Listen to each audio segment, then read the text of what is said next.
I'm Secretary of Defense Mark Esper. It's an honor to join you for this year's Air, Space, and Cyberspace Conference. Emerging technologies are fundamentally altering the character of warfare.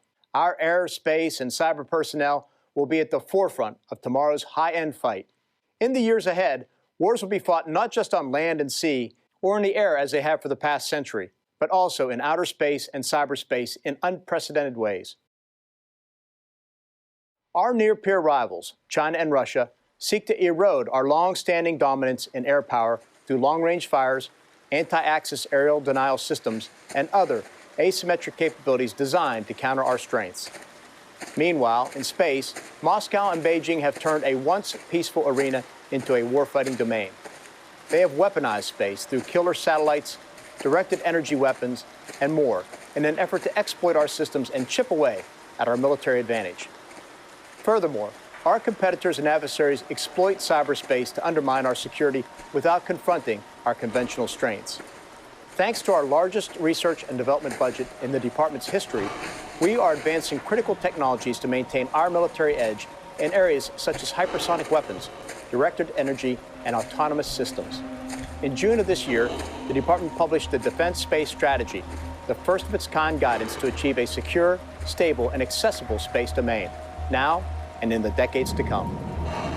As we prepare the joint force to defeat the threats of tomorrow, it's clear that these challenges have expanded well beyond the traditional conception of warfare into the cyber realm. To deter these hybrid threats, our digital modernization strategy guides our efforts to improve our cyber capabilities and policies, to develop game-changing technologies such as artificial intelligence and 5G, and ultimately to move the warfighter into the cloud. The Air Force is also on the leading edge of our efforts to harness the transcendent power of artificial intelligence. In collaboration with academia and industry, the Air Force's AI Accelerator program is able to rapidly prototype cutting-edge innovation. For example, the AI technology used to speed up the F-15EX acquisition program. Thanks to these and other efforts, such as the creation of AI ethics principles, the DoD is establishing itself as the global leader in the responsible development and use of artificial intelligence. Under the direction of Secretary Barrett, the Air Force has demonstrated that it is prepared to fly, fight, and win, even in the midst of a global pandemic.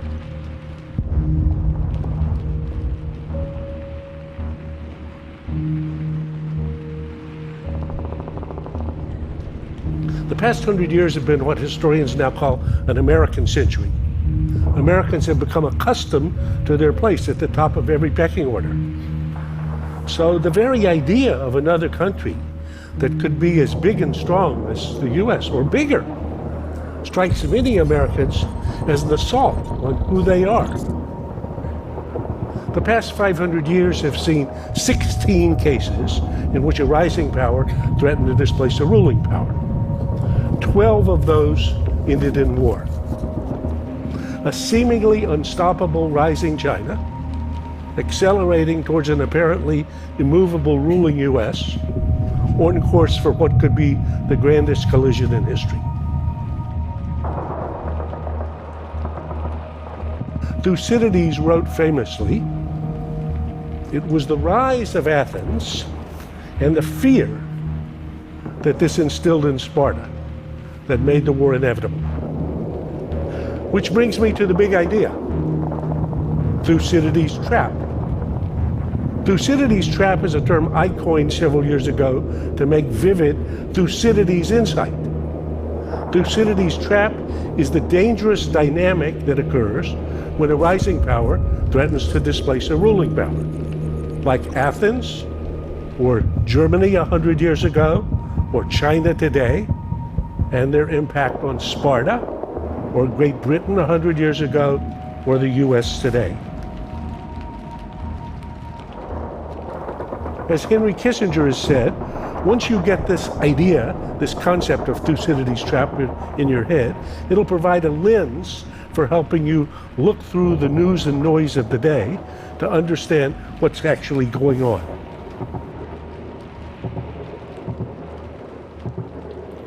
Well, you spoke several times before about ideological subversion. That is a phrase that I'm afraid some Americans don't fully understand. When the Soviets use the phrase ideological subversion, what do they mean by it? Ideological subversion is the slow process which we call either ideological subversion or active measures or psychological warfare.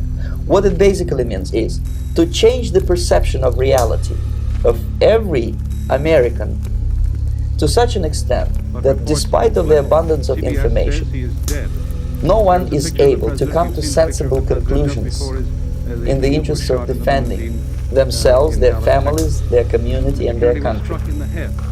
It's a great brainwashing process which goes very slow, and it's divided in 4 basic stages. The first one being demoralization. It takes from 15 to 20 years to demoralize a nation, because this is the minimum number of years which requires to educate one generation of students exposed to the ideology of the enemy. Is being pumped into the soft heads of at least 3 generations of American students. The demoralization process in the United States is basically completed already.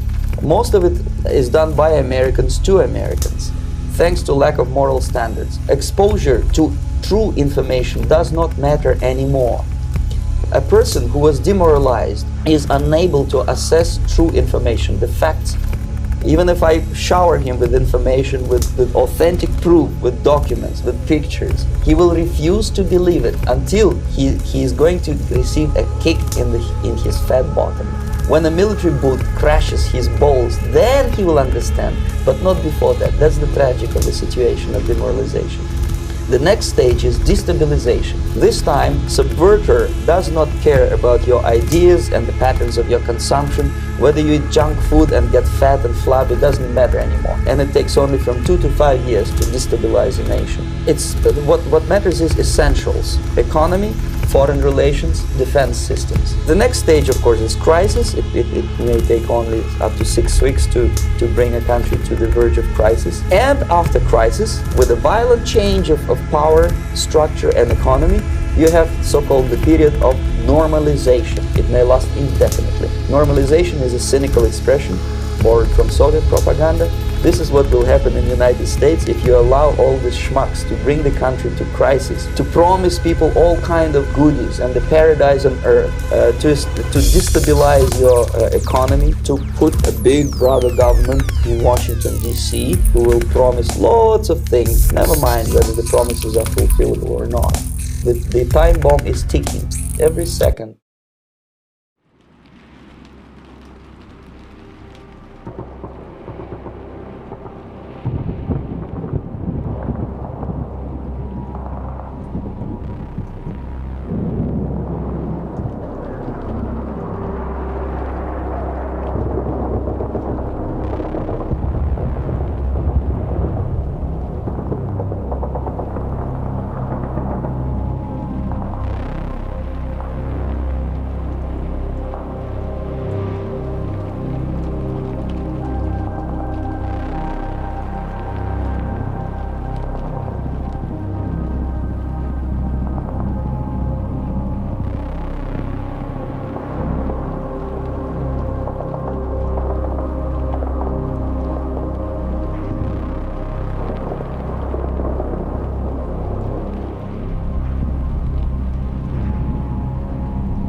About you potentially being able to come to America, hopefully, sometime soon. That's right, I'm hoping to.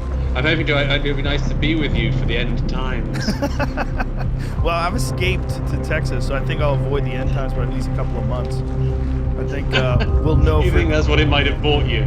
I think it's already happening in California. I mean, if it keeps burning the way it's burning, what's going to be left? Some friends of ours sent photos from Mammoth, California, up in the mountains. It is a hellscape. It's a terrifying vision. It's just everything is on fire. It's so bizarre. Yeah. And it's a combination of events, isn't it? Yeah. That's the other thing that's so terrifying. It's like just seeing a civilization being hit by plague, by fires, by pestilence, by politicians, everything. If we were in another time where we didn't have access to information, we would be sure that this is the end. If we were, I think we'd be expecting the sun not to come up tomorrow by this stage. We'd be expecting demons to arise out of the fires, and ride horses with searing eyes. And then we'd be trying to work out which of our friends were the demons and slaying them for no reason. Right, like the Salem witch trials.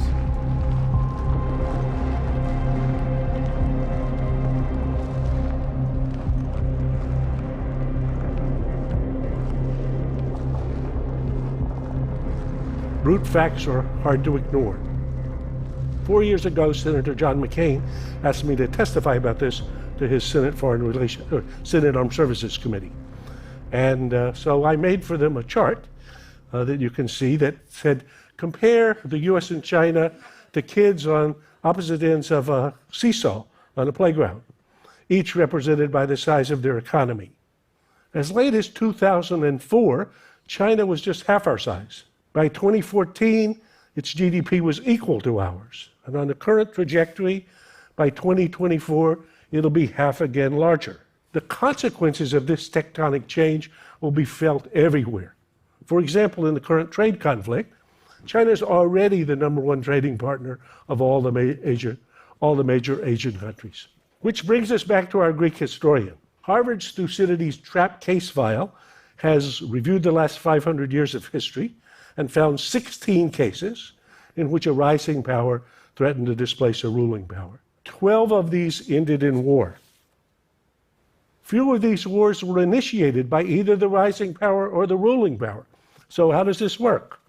What happens is a third party's provocation forces one or the other to react, and that sets in motion a spiral which drags the two somewhere they don't want to go. If that seems crazy, it is, but it's life. Remember World War I. The provocation in that case was the assassination of a second-level figure, Archduke Franz Ferdinand, which then led the Austro-Hungarian emperor to issue an ultimatum to Serbia. They dragged in the various allies. Within 2 months, all of Europe was at war.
people should realize this is what you inherit. You'll inherit rubble. Yes. You'll inherit piss-stained rubble. And I'm not sure how many people have got that lesson yet. The most liberal and tolerant societies in human history are now unified in being portrayed as the most oppressive and bigoted societies ever. And that's, by the way, a particular problem you have in America, particularly with American graduates. They know so little about the rest of the world, so little about history, that they honestly think the United States is the most reprehensible country on earth. And anybody who knew anything about the rest of the world, who had traveled anywhere, would know what rubbish that is. And yet not enough people say it, because they're being held hostage by dishonest hostage takers.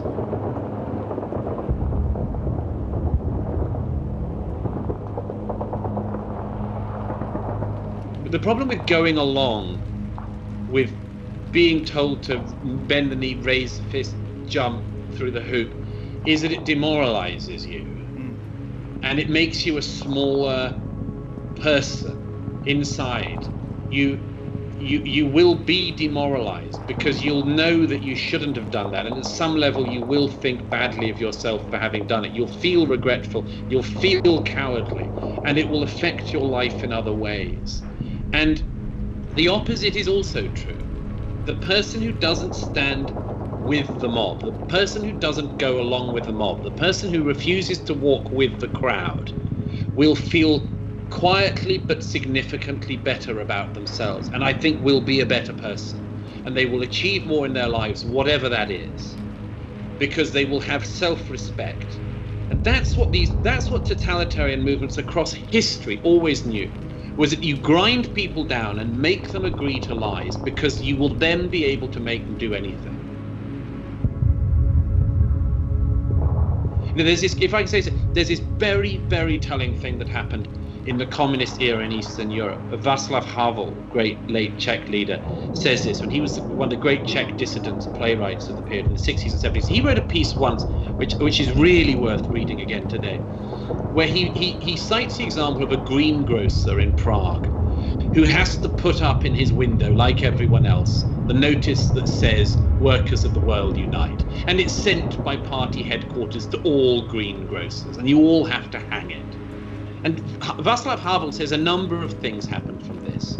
The first thing is that, of course, that the greengrocer is showing to everyone that he is a party loyalist and he wouldn't be able to operate as a business if he didn't do this thing. But it also hangs there every day as a sign of his subjugation. It's a little thing, but it hangs there as a sign of his subjugation. And it reminds him that he's not the man he could be. Now, one of the results of that is that such a person ends up hating the people who make him hang the sign. Hates them because they have demoralized him. But Havel's point, among others, is you think you're doing a little thing, but you're not.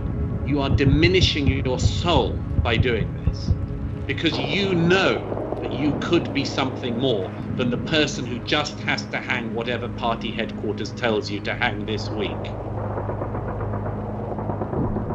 Hey, my daughter is going to school and her friends are turning trans. There's a group of 10 of them that have decided they're trans. The odds of that being that they're actually trans is so staggering.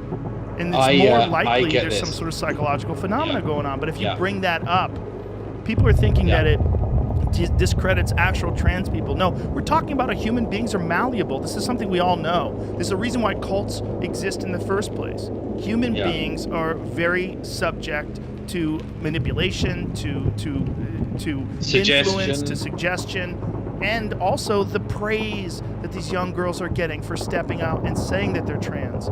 People are saying that's amazing, and we're so brave. Yes, we are interesting. We all lean towards love. You get that, and it seems like that's all of a sudden giving them meaning and giving them purpose. And I found the thing. I was so awkward and lost and confused, but it was just because I was trans. Isn't it worrying that it is the debate that it has become? And I worry. It was Camille Parrier who first alerted me to this.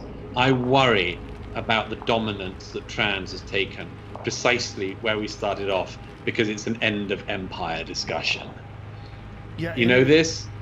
Paglia says at the end of every empire, they get interested in sexual fluidity, hermaphroditism, and so on. And I do think that if this is the end of American dominance in the world, and it could be, if America falls into civil war, then this is the end of American dominance. It's the end of the West as we saw it, and the rise, obviously, in the overtaking by China, and well, China first of all. And if that happens, and historians look back on this, one of the things that they will say is, wasn't it strange that in the last decades, this American society got completely hung up on the issue of trans?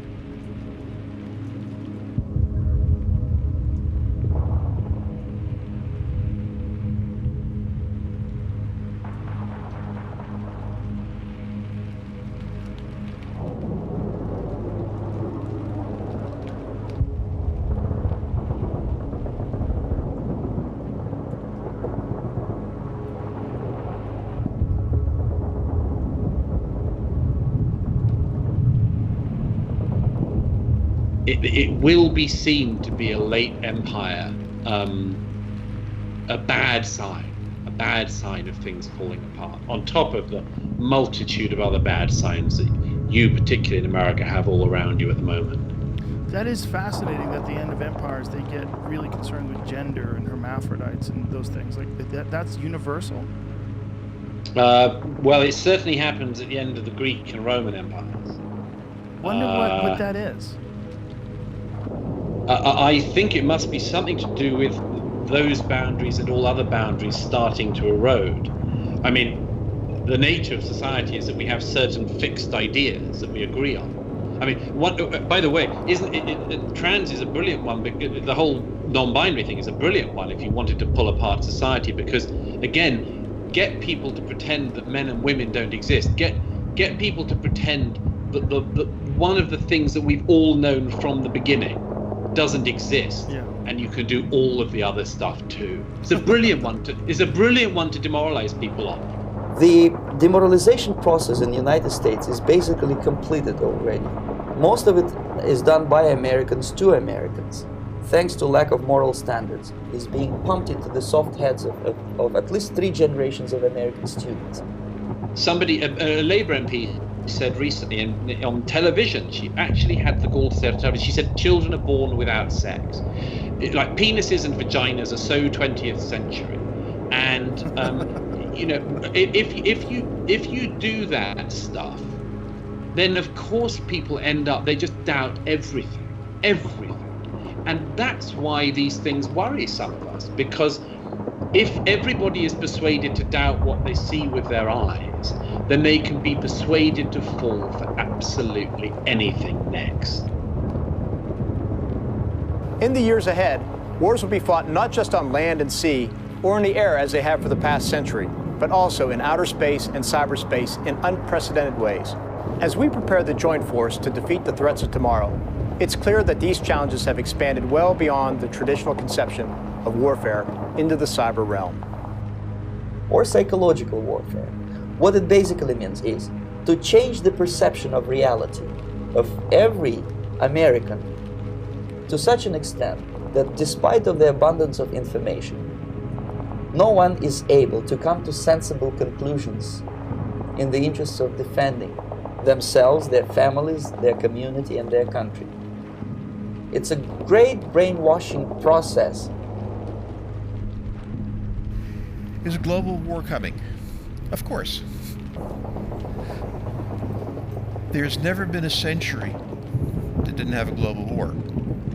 The 20th century you know about, 19th century is the Napoleonic Wars, 18th century was the 7 Years' War.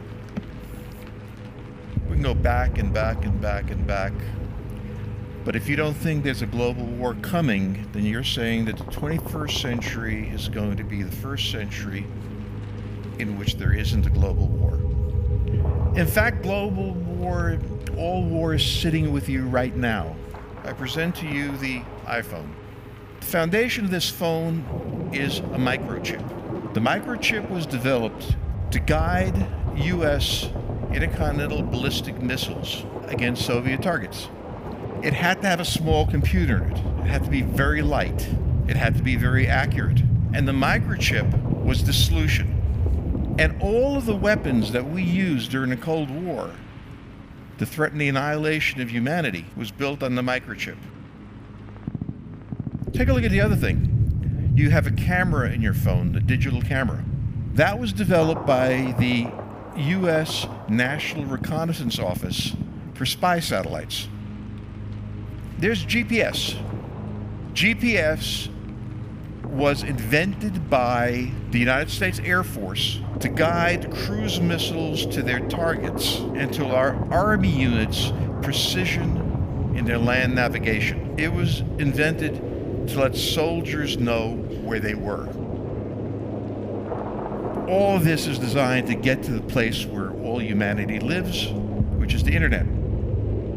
The internet was developed by the Defense Advanced Research Project Agency to move classified data from one secret lab to the other. What were they doing in these laboratories?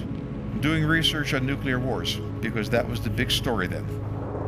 The cell phone was first deployed in 1985 by the United States Army, and was used for the first time in Operation Desert War, and it was entirely invented to facilitate military communication. Bottom line is, there is nothing in this phone, there was nothing in this that was not created for war. So you think about war as a distant thing. You think about war as something that doesn't really have to do with you. And then you pick up this phone, and every bit of it is drenched in war, in fear of war, and everything else. Your whole generation lives in a fantasy of creativity. The basic tools that guide your life, that permeate you, were developed by warriors or scientists of warriors. The reason I'm starting with this is to make it clear to you how intimately your life is involved with war. Leon Trotsky, the famous communist that we all dislike, used to say, "You may not be interested in war, but war is interested in you." Your life is built on the things that came out of World War II. And out of that came a culture of experts. The belief that experts can guide our society and make it effective and healthy. And so we surround ourselves with people who know, who are experts. But this also led to the love of technology, because World War II was won by technology, by radar, by radios, by B-29 bombers, by nuclear weapons. And we believed in the sanctity of technology. But not only that, we decided to make it a virgin again. How do you make it a virgin again? All of these technologies came out of global war. We will pretend that it's no longer connected to it. We'll pretend that war has nothing to do with us. You think that when you buy an iPhone, you are in control of your life. This is a Cold War weapon combined, and you use it every day, and you don't know it.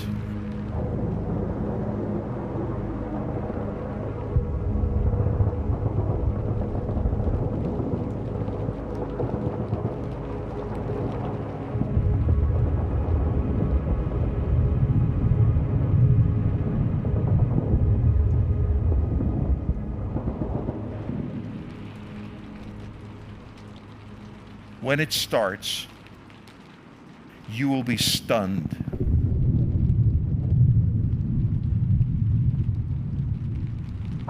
Dumb weapons drop where you point them.